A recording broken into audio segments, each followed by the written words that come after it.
It may be little, but it's still there. You're right. You're right!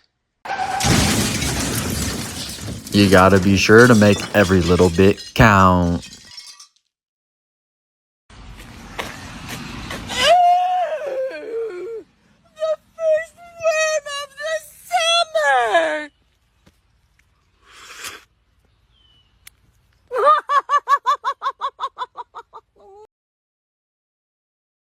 What you doing on your batch when a stripper is giving you a lap dance? Why are you cheesing, mad excited? Like, what are you doing? I was sucking on TV. That's not what you're doing. This is my last chance. This is exactly why I'm testing you right now. Do it again. Okay. What are you doing on your batch when a stripper is giving you a lap dance? Damn, my girl don't touch me. That's not what you're supposed to do. You're supposed to be there like this. One more time. I should probably marry you. No! But she's giving me it's a lap dance. You don't do that. An attention. You just scream. You're not going. Fuck yeah! When you lose your money, you lose nothing. When you lose your health, you lose something. When you lose your character, you lose everything. Remember that. Man, this has some pickup to it. It's not the best at turning. Oh, is this a turn right here? Shoot, crap. Everyone hang on. I'm sorry. I love you. I love you so much. I'm so sorry. If you're gonna play a simulation, you better do it all the way. Hi, my name is Lindsay, and I'm searching for love. I'm recently single, I think, and I'm looking for someone who I can spend the rest of my life with, or at least the rest of my probation with.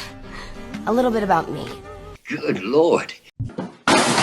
Like, that thing's giant. How many times bigger is it than Earth? Like... The moon? Yeah. No, not bigger. Yeah, it is. The moon?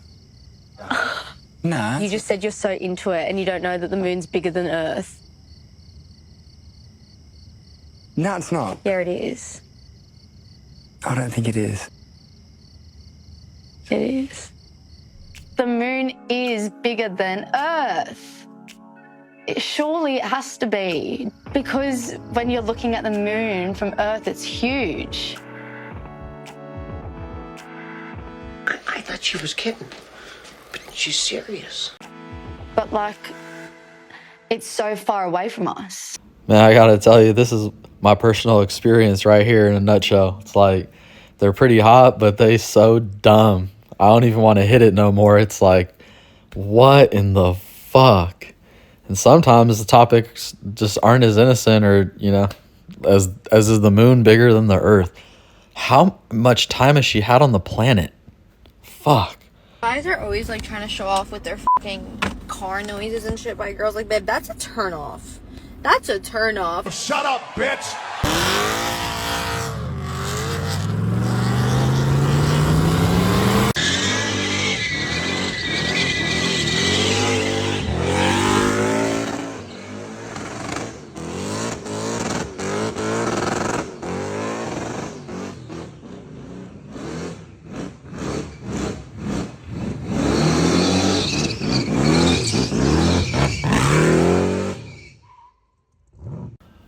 I whooped some of the hardest donuts of my entire life in a Fox Body Mustang. Swear to God.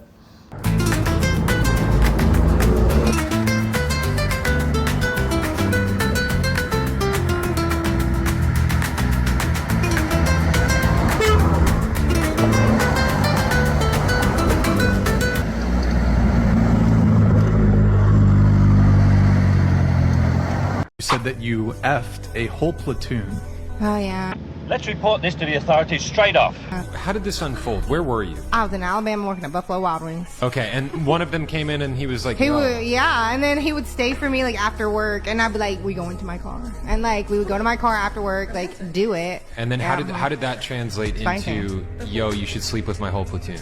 It was like, bring your friends to eat some wings. And then I was like, oh, they're cute. And he was like, I was like, put me on. And he like put me on. And then he like put me on another, and put me on another. And then they put me on a whole nother batch that would come in. Here's the real question, Jeannie. What's your relationship like with your dad? It wasn't. He left before I was born. Blame the father.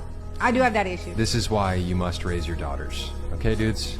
Please raise your daughter. When you ain't got no daddy, I think we identified the problem.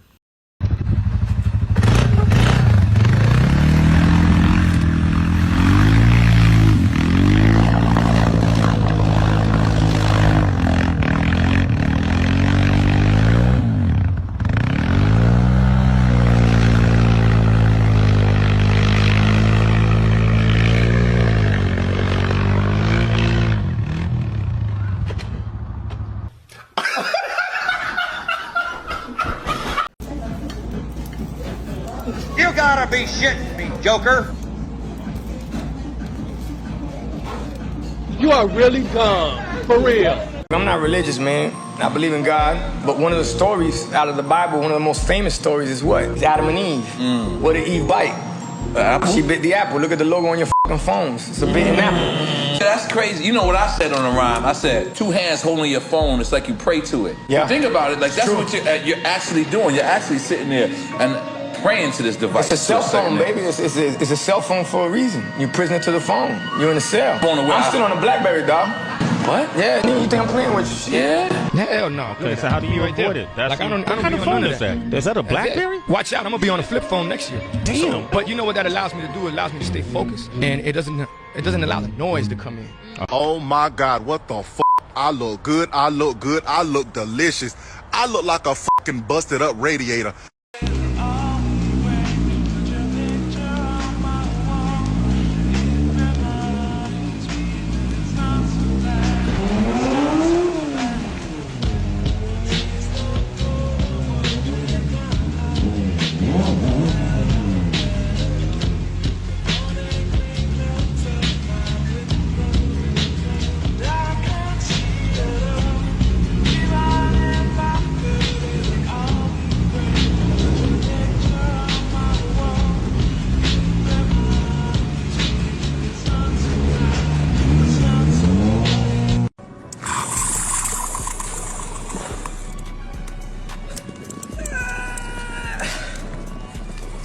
Oh my God, he's a monster.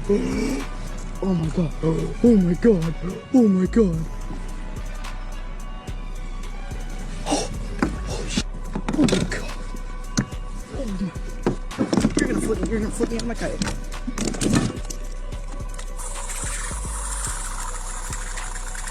Oh, did you guys see that?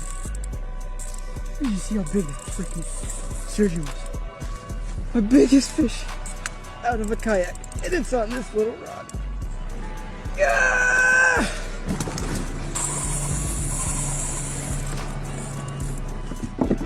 Oh my God. Big fish. This, guys, is the biggest fish in my life that I've ever touched. This is probably a 5-foot sturgeon, and I caught him on this.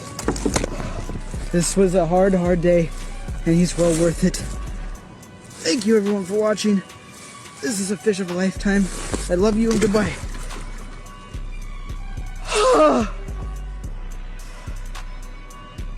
Damn, that fish is bigger than a legal midget. And he caught it on that little pink rod. Well, I guess all things are possible.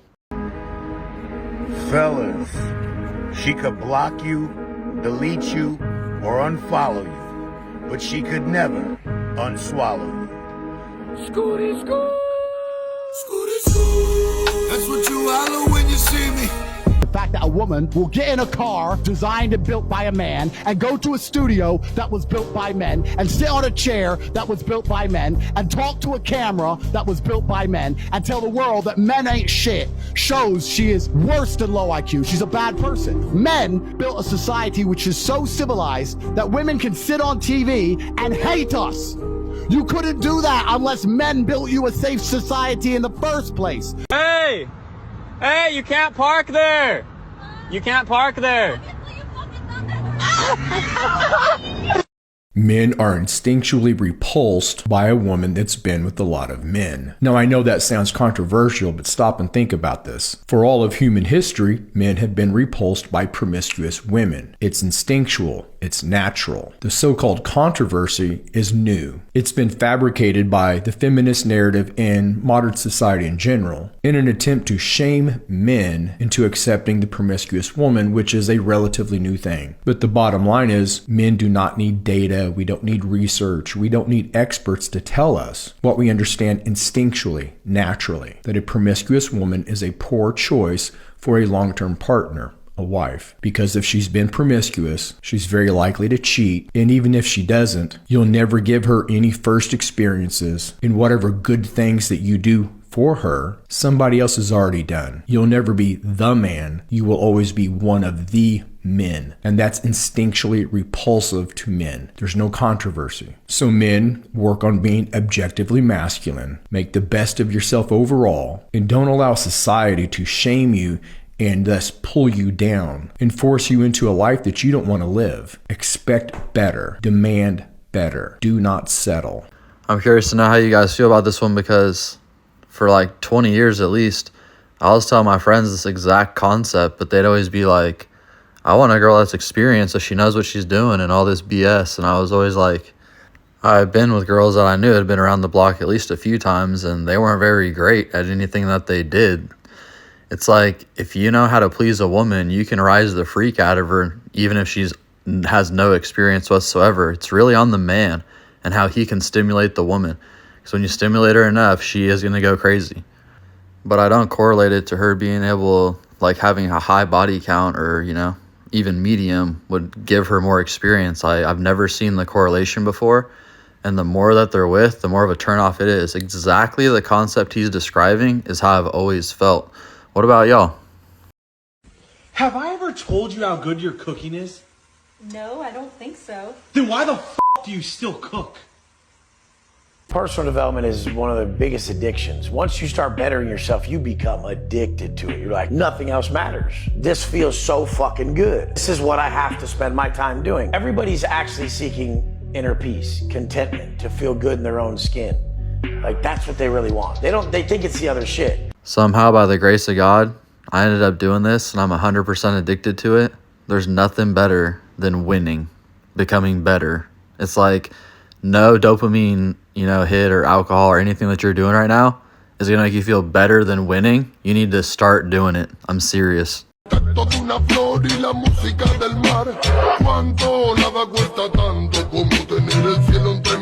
Hey, check out this picture. This is Evil Knievel's spinal hardware.